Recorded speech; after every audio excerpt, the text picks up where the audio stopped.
abalungi be basinga obungi ababi. Mwebale tuli ku Dream TV, tuli ku Impact FM, ate mbakulisaayo ne mu Thanksgiving.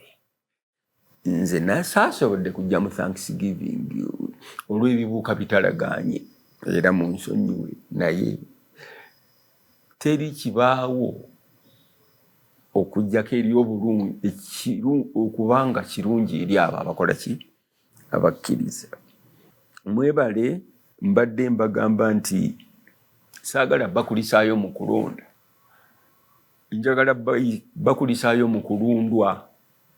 Ebigambo bingi: okulumba, okulimba, okulinda, okulonda n'okulundwa. Kale nze nalonzeewo nti twabadde mu kulundwa. Lwaki? Anti byonna era byakulundwa bulundwa bannange. Layini wano na wali wano si wano wano ate wali, ebyo bwe bityo. Kwe kulundwa okwo zinaalira wa? Zinaalira Kabukulu ki? Kabukulu kyani amanyiiro? Kakati ekigambo kye twayogeddeko lwe lutalo. Entalo nti tezijja kuggwa. Entalo tujja zirwana oba twagala oba tetwagala paka last. Teri muntu atulimba nti tetugenda kuddamu kulwana olw'okuba ye yaleese eddembe oba enkola y'emirembe oba demokrasi mu Afirika yonna. Tetusobola kwewala ntalo. Naye entalo ezo ne bwe tuzirwana, okuzimalawo kyeki? Ddala ekisemberayo ddala okumalawo entalo ekitulwanya kiki? Nationalism. Okutuusa nga tutuuse ku globalism, global level, lwe tulibeera ne tugamba nti abange Katonda kye yatutondera ng'abantu tukituukiriza. Okitegeedde? So okujjawo boundaries zino, nationalism, nti Russia, nti America, Ukraine, Palestine, nationalism, temujja. Kati nesinga tewali boundaries. Bw'olabako wali owuliddewo iyo nti the first animal war, nti ebisolo byalwana world war. Tebirina boundaries. Boundaries zituleetera eki? Abakola boundaries ezo baalina bye beeyagaliza, baalina bye baagala okutwala, baalina omululu ne bakola boundaries ezo. Okuva eri ddala gye zaavira ddala bweru mu Europe nawano. Naguno era ekirwanya abantu si muntu ku muntu, mawanga n'amawanga, nti France, nti Germany. Naye ojja kusanga Omujamani n'Omufaransa nga batudde bulungi mu restaurant beenywera beeriira. Ojja kusanga wano Omuganda n'Omunyankole nga beeriira batula ki. Naye bano abantu ate abaleeta ebizibu mbu ate nationalism ne batuleetera entalo. Mutemujja wano mufuluma wano mulina okwetaaga passport, ate mulina okusasula kiri, ate mulina okusasula kiri. Ekivaamu ng'abantu bawulira okunyigirizibwa nga balwana, nga tulwana n'eggwanga eddala, ne tufuula eggwanga eddala erituwalana so nga tetuwalagana azisaaki. Okugetting rid of war, we must demystify the colonial boundaries. But that's not an easy task. It is an uphill task. It's an uphill task. It's not supposed to happen today or in 10 years to come or in 20. Ekyo kijja kubeerawo even after 50 years. And I want to warn people abali kakati mmwe mu buyinza, naffe abalonzi na buli omu, mujjukire nti mu myaka 5 agajja buli kimu kye tukoze nze ne generation ni yange n'abalala kigenda kuba tekikyalimu makulu nga tewakyalina akijjukira. Bw'olonda member of parliament, abantu baffe nze mbagamba mbamanyi bwe batuuka mu parliament, they reason in parliament, or they pretend to reason, or they think they are reasoning mu parliament. Ababaka baffe betulonda olw'oluzungu olungi n'obudde obutono bwe balina. But when they go out, they gossip everything. They gossip away everything they reasoned in the parliament. Ntegeeza ki? Abantu baffe nze bamanyi ate nze sirimba obulamu obwange byempiseemu byenjogera nti abasajja bamala okulisoningira mu parliament awo bwe baddayo bwe bava mu parliament omwo mbizi baala bakazi bivulu and at the same time gossiping away what they reasoned inside parliament. Gossiping. Wali babanga abalina wano oba wano bwe batuuka mu bbaala badda wano nga era nawali naye nga ekintu ekyo eky'abantu okubeera serious during the day and during the night they become devils like we artists. During the day twebasi ekiro tufuuka baddevu kugenda kukola bintu ebitagasa, kukuba bintu, kuwemula, kweyambulira bantu, kwekuba bucupa. Owulira nti omuntu omukulu yabaddeyo naye. So era tutegeera abantu nakuwa abantu obulamu bwange bisatu: public life, private life ne real life. Abantu abo betulonda bwe batuuka eka mu private life bakola ki? Ekyo bw'okimanya oyinza okulonda okusinga amanyi obumanyi omuntu mu public life nti Alex mukulu wuuyo bamuyita celebrity. Umpita celebrity lwaki? Tomanyi nakumanya kimpita mweka wange tomanyi. Naye olw'okubanga public life nga Kateno TV ejja kunteeka awo gw'olabe ekyo twale nti kyekyo kyendi nedda. So nabana abatulondo oluusi tubalonda olwa public life alina buli kimu therefore alifi mu public naye mu private life ne mu real life nga zike sizi oba devil. Abantu abo mujja balaba, mujja kubategeera nti oyo twamulonda lwakuba public life. Gw'olonze olwa public life ajja kumaintaininga okubeera waggulu eyo waliwo munnange omu gwe nalabye nga alinga ayagala n'okukaaba teyayiseemu, okitegeera. Kakati ye obulamu bwe buli awo mu public. Kakati bwe bamulabira kati atya okudda eno mu private life abantu bamutegeere nti girlfriend we ye gundi. Ebyo byonna babitya. Kyobulaba kati bali bubi abaagudde. Kuba baagala mubamanyirewa eri. Tebaagala kiki, tebaagala kumanya private life yaabwe kyeriko. Takubuulira sente gyazijja, takubuulira zaafuna, takubuulira gwaziwa, takubuulira talina byonna tobimanyi naye gwe omulonda lwa public life. Then obawo real life. Kuba ne private life si ye real life. Private life kyekyo kyokola nga oli wekka ne mukyala wo n'abaana bo oba ne miriraano agyo. That's private life. Abayinza okukumanya abajja okuziikirako abamanyi ensonga zo. Naye ate ne wabaawo real life ne mukyala wo gy'atamanyi. Nga ne mukyala wo tokimugamba. Nalina omuntu omu mukwano gwange nanga nti owange nze ebintu ebimu mukyala wange sibimugamba mbimukweka toŋŋamba.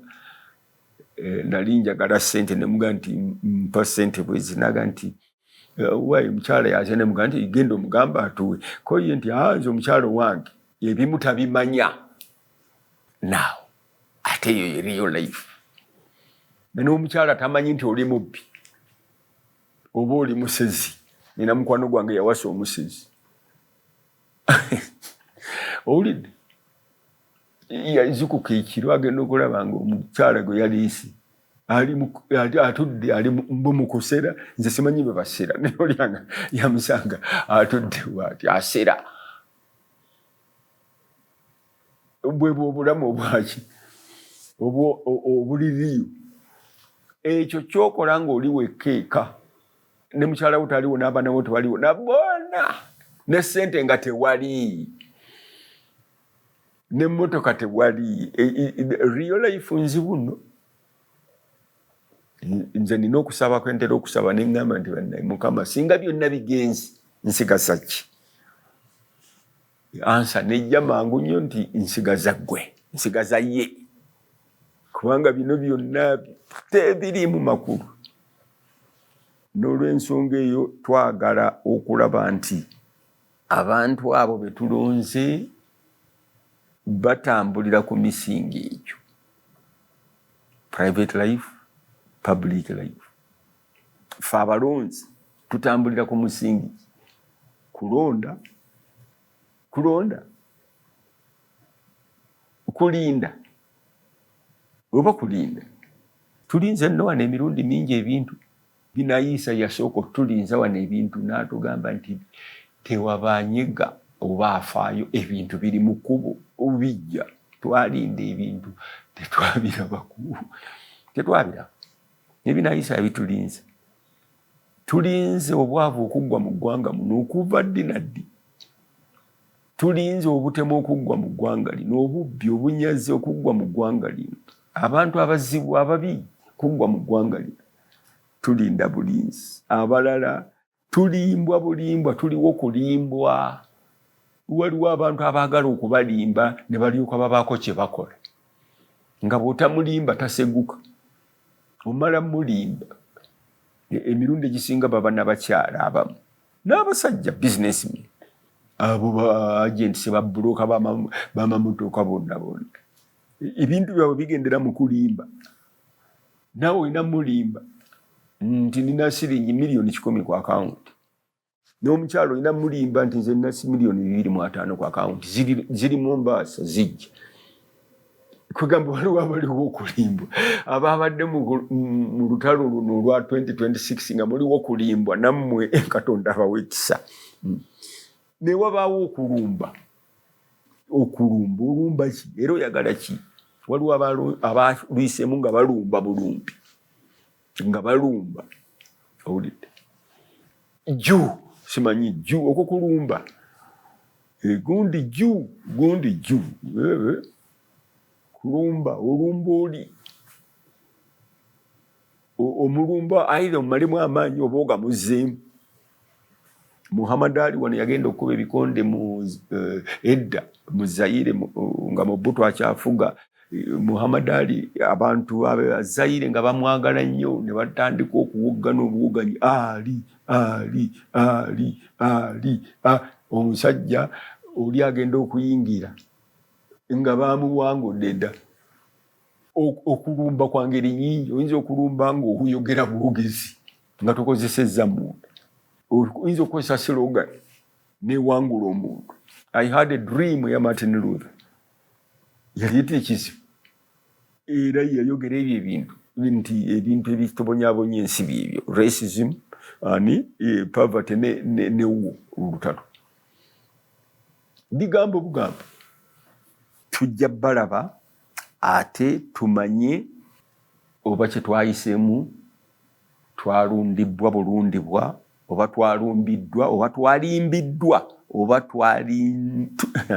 abamu bajaga nti Alex byayogera titubitegeera naye ebyo birina okutegeerwa lwansonga kuba byebyo toyinza genda mu ddwaliro dokita n'agamba nti tujja kuwa eddagala gundi oba aspirin oba kigo gwe n'oddayo n'oga nti dokita oyo byayogera nze sibitegeera ku ssaawa eyo olw'obulwadde bw'olina okitegeerera nti aspirin omwetaaga. Tulina abo abaliwo ku bintu bisatu byokka: omukozi awaka, omukazi awaka, n'omusirikale awaka. Kati omukozi mwenna mumanyi omukozi kyakola awaka. Abamu mubayita ba house girl, abalamu bayita ba house maid. Naye omukozi oluusi ayinza okumanya ebisinga omukazi ow'omumaka by'amanyi. Ate n'omusirikale nakyogerako nti mukwano gwange yambuuza owaye tulina musirikale, kunze nti nedda, nti totya, nti ntyaki. Oli bw'aba ayagala okubba ng'alina kyakwagala kuba kutta, ne bw'otya ne bw'ototya ne bw'okola ki, bw'aba nga ye baamutumye ekkola ekyo gy'oli ajja kikola. Kakati mu bano be twalonze muteekwa okubaamu abakozi. Abakozi twalonze bakozi, katugambe ba member of parliament yaffe, twalonze abasajja abakozi. Ansa yiyo nange. Mu maka nkugambye ebintu ebyo bisatu bikulu. Va mu kyalo jangu wano mu kibuga, kubanga mu kyalo bino biyinza obutabeerayo. Omukazi abeera mukyala owawaka, era oyo yakuuma buli kimu, bano kye bayise to protect the gains. Omukazi awaka ya protecting gains z'amaka. Abaana bw'oba musajja ng'oli mutuufu, essente byonna omukazi yaba nga yabiprotectinga, era ne bw'ofa bonna batunuulira nnamwandu agamba ki. Omukozi nkugambye, omukozi oluusi amanya ebisinga, omukazi aprotectinga ebifuniddwa. Omukozi oluusi amanya okusinga omukazi. Omwami n'emmere gy'anaalya na biki na biki na biki, in spite of the fact nti oli omukyala yaprotectinga gains, abaana yamanye engoye zaabwe, tugule bino tugule biri tugule biri. Omukozi ye akola service. Omwami nawe waye ndeetera kino ndeetera kiri, genda okole ki. Then asembayo ye musirikale. Abasirikale abo bazibu ate bangu. Omusirikale abeera ku gate naye alaba ebintu bingi nnyo. Awaka ewuwo, abayita ku gate n'ebiri eweeru wa gate, amanya ayingira n'afulumya. Ekyo kiyita ki mu be walonze?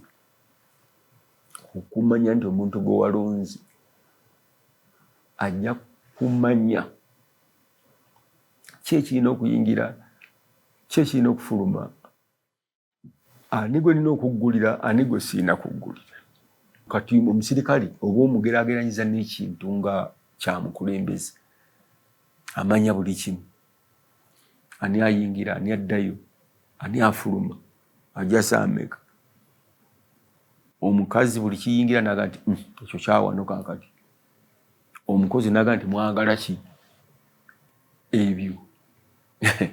Bwe bibeera mu bakulembeze oba ba members of parliament oba ba councillors be mwalonze, mwabitunuuliddemu ne mumanyira ddala omulimu omuntu gw'agenda okukola gwe mugenda okulonda. Agenda kukola mulimu gwa bukazi, gwa bukozi, gwa busirikale. Nitumanya nti kakati oyo eno si leeni ye alina kuba wano, era we twamutuma. Kale mwenna okubakulisaayo n'okusingira ddala kanziremu ate okukulisa aba Thanksgiving.